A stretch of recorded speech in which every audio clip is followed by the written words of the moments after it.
तो अगर आप जाते हैं यूके से ऑस्ट्रेलिया में विजिट वीजे पे, तो आप वहां पे जाके अपना वीजा कन्वर्ट भी करवा सकते हैं। आप वहां पे जाके उनका स्टूडेंट वीजा ले सकते हैं। तो अगर इसी तरह आप कनाडा जाते हैं तो आप कनाडा का वर्क परमिट ले सकते हैं, कनाडा का स्टूडेंट वीजा ले सकते हैं। तो अगर इसी तरह आप यूएसए में जाते हैं तो यूएसए का भी आप वर्क परमिट ले सकते हैं और उनका स्टूडेंट वीजा भी ले सकते हैं।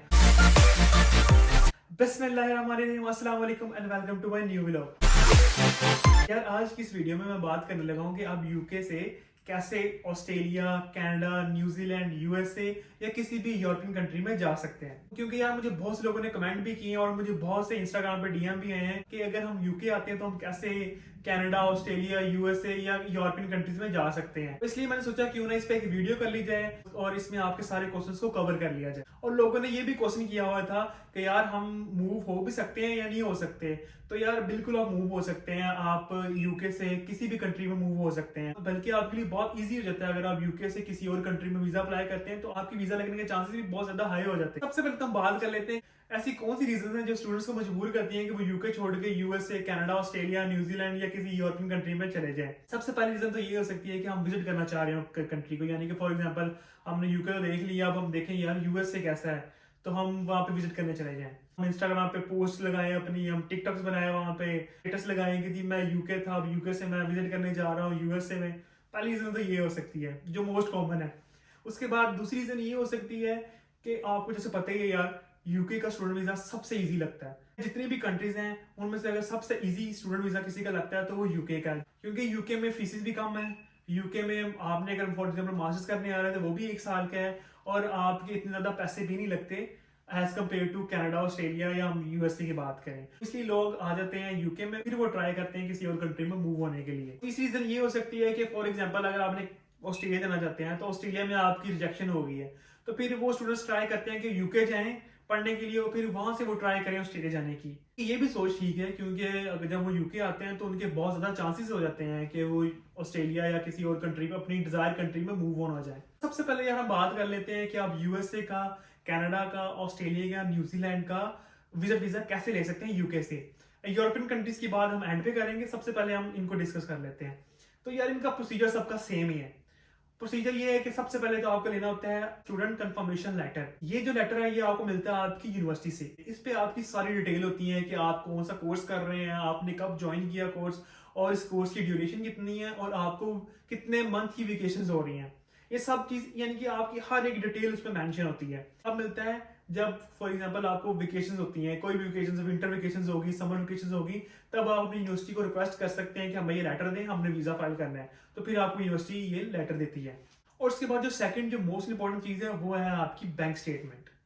यार मिनिमम आपको, अगर आपने किसी भी कंट्री में जाना है विजिट के लिए, तो मिनिमम आपको 6 मंथ की अपनी बैंक स्टेटमेंट चाहिए। 8 से 9 हज़ार पाउंड लाजमी चाहिए उस बैंक स्टेटमेंट के अंदर।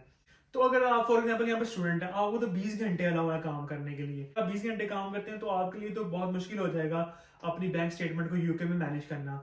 कुछ स्टूडेंट्स तो ये करते हैं कि वो अपने होम कंट्री में जो उनका बैंक अकाउंट होता है उसकी स्टेटमेंट लगाते हैं साथ, और साथ वो जो उनका यूके में बैंक अकाउंट हो रहता है उसकी लगा देते हैं, यानी कि दोनों की स्टेटमेंट्स वो साथ अटैच कर देते हैं ताकि उनकी जो फाइनेंस की रिक्वायरमेंट है वो पूरी हो जाए। लेकिन फॉर एग्जांपल यूके में कोई डिपेंडेंट आया है तो डिपेंडेंट को तो full time working hours allow होते हैं, और जो स्टूडेंट होता है उसको 20 आवर्स। तो डिपेंडेंट भी काम करता है फुल टाइम और जो स्टूडेंट भी होता है वो भी फुल टाइम काम करता है, तो वो अपनी बैंक स्टेटमेंट इजीली मैनेज कर सकते हैं। यहाँ पे उनको अपने होम कंट्रीज के बैंक अकाउंट की स्टेटमेंट लगाने की जरूरत नहीं पड़ती। मेरा तो ख्याल है आपको तकरीबन 8 से 9 हज़ार पाउंड अपने अकाउंट में रखना चाहिए, फिर ही आपके चांसेस हैं वीजा लगने के। क्योंकि जो इंटरव्यू करेगा आपके, वो सबसे पहले आपकी बैंक स्टेटमेंट देखेगा।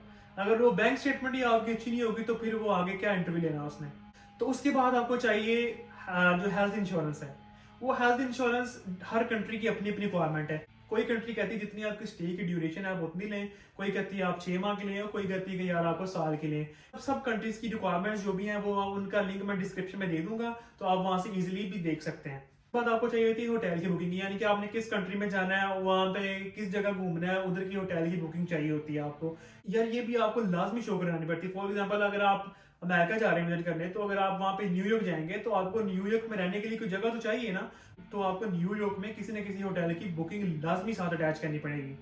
उसके बाद यार आप अपना ना पूरा ट्रैवल प्लान भी साथ अटैच कर सकते हैं। फॉर एग्जांपल अगर आप जा रहे हैं ऑस्ट्रेलिया तो आपको पूरा ट्रैवल प्लान में लिख देना चाहिए कि मैं ऑस्ट्रेलिया जाऊंगा तो इस सिटी में ऑस्ट्रेलिया की स्टे करूंगा, इस होटल में रहूंगा, इतने दिन रहूंगा, उसके बाद मैं दूसरी सिटी में जाऊंगा और इतने दिन वहां पे रहूंगा और ये जगह वहां पे विजिट करूंगा। मेरा ख्याल है इससे बहुत अच्छे चांसेस है आपके वीजा लगने के, क्योंकि इससे वो जो वीजा ऑफिसर होता है उसको क्लियर हो जाता है यार ये बंदा विजिट करने ही जा रहा है। उसके बाद जो लास्ट और जो मोस्ट इंपॉर्टेंट चीज है वो ये है कि जी आपको रिटर्न टिकट चाहिए होता है। आपने वन वे टिकट लेके नहीं जाना, आपने लेना है रिटर्न टिकट। रिटर्न टिकट होगा तो ही आपका वो वीजा अप्रूव करेंगे, वरना वो अप्रूव नहीं करेंगे। मोस्टली स्टूडेंट्स को वो इसलिए रिजेक्ट करते हैं क्योंकि वो वन वे लेके जाते हैं या वो उनको फेक रिटर्न टिकट शो करवा देते हैं। अगर वो वेरीफाई कर लें तो वो तकरीबन आपका 5 से 10 साल का बैन पक्का है, आप किसी भी कंट्री में मूव नहीं कर सकते फिर उसके बाद। तो इस बैन से बचने के लिए आपको हर चीज जेन्युइन करनी चाहिए यार, कोई भी फेक डॉक्यूमेंटेशन नहीं देनी चाहिए उनको। ये सब जो डॉक्यूमेंट्स जब आप कलेक्ट कर लें उसके बाद आपने इनकी ऑफिशियल वेबसाइट पे जाना होता है और वहां पे जाकर टूरिस्ट वीजा फाइल करना होता है। इनका लिंक भी मैं आपको डिस्क्रिप्शन में दे दूंगा कि आपके लिए आसानी हो जाएगी। तो उसके बाद जब आप ये वीजा फाइल कर देते हैं उनकी ऑफिशियल वेबसाइट पे, उसके बाद आपको वेट करना पड़ता है इंटरव्यू डेट का। कभी कभार तो बहुत जल्दी इंटरव्यू की डेट मिल जाती है, कभी कभार वो 1-2 माह लग ही जाते हैं इंटरव्यू डेट मिलने में। तो अगर आप जाते हैं यूके से ऑस्ट्रेलिया में विजिट वीजे पे तो आप वहां पे जाके अपना वीजा कन्वर्ट भी करवा सकते हैं, आप वहां पे जाके उनका स्टूडेंट वीजा ले सकते हैं। तो अगर इसी तरह आप कनाडा जाते हैं तो आप कनाडा का वर्क परमिट ले सकते हैं, कनाडा का स्टूडेंट वीजा ले सकते हैं। तो अगर इसी तरह आप यूएसए में जाते हैं तो यूएसए का भी आप वर्क परमिट ले सकते हैं और उनका स्टूडेंट वीजा भी ले सकते हैं। लेकिन अगर आप किसी भी कंट्री से यूके में आते हैं तो यूके में ये रूल नहीं है। यूके में अगर आप टूरिस्ट वीजे पे आए हैं तो आप किसी भी वीजे पे कन्वर्ट नहीं कर सकते। आप टूरिस्ट पे आए हैं तो आपको टूरिस्ट पे ही रहना पड़ेगा।